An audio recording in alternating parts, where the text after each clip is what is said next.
Merci Madame la Présidente. Madame la Ministre, merci pour votre présence. Je suis certaine que vous entendrez nos interrogations et nos positions. C'est bien par un travail collectif que nous pouvons être judicieux et percutants. Il m'est impossible de parler feuille de route aujourd'hui. Les premières orientations budgétaires dont vous avez fait part rapidement sont trop prégnantes. Je souhaiterais commencer par souligner un paradoxe. Alors que vous réjouissez de la hausse du budget du ministère, le Haut Conseil des finances publiques met en lumière que cet effort repose essentiellement sur une augmentation des prélèvements obligatoires. 70% des mesures proposées reposent sur des hausses de taxes et non sur de véritables économies structurelles. Les taxes se multiplient et elles touchent directement les ménages et les classes moyennes, sans pour autant garantir un impact positif pour la transition écologique.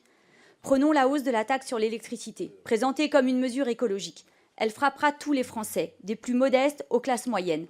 Pour les abonnés aux tarifs réglementés, elle va réduire les bénéfices attendus de la baisse des prix. Et pour ceux ayant souscrit à des offres fixes, cela entraînera une hausse mécanique de leurs factures. Cette mesure est non seulement injuste, mais également incohérente avec nos objectifs de décarbonation.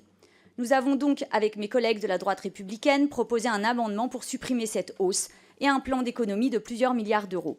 Nous souhaiterions donc connaître votre position sur ce sujet. Autre sujet, le durcissement du malus automobile. À partir de 2025, c'est-à-dire demain, ce malus concernera les véhicules émettant des 113 grammes de CO2 par kilomètre, puis 106 grammes en 2026. Cette extension ne concerne plus uniquement les modèles très polluants, mais grand nombre de véhicules, indispensables pour de nombreux Français, notamment dans les zones rurales, je vous le garantis, où c'est la seule option.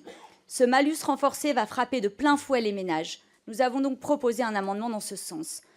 Je pourrais aussi revenir sur l'augmentation du taux de TVA sur les chaudières à gaz, comme l'a fait mon collègue précédemment, ou encore sur la hausse des taxes sur les énergies fossiles envisagées.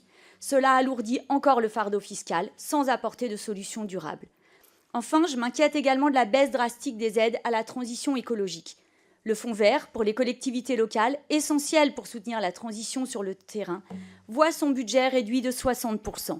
Cette diminution des ressources va ralentir les projets de transition, pourtant indispensable pour atteindre nos objectifs environnementaux, vous les avez rappelés.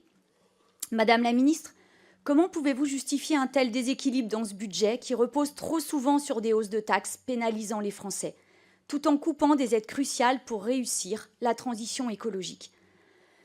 Je tiens à le rappeler, l'écologie n'est pas réservée à un parti, l'écologie est l'affaire de tous, et surtout des actions quotidiennes de chaque citoyen.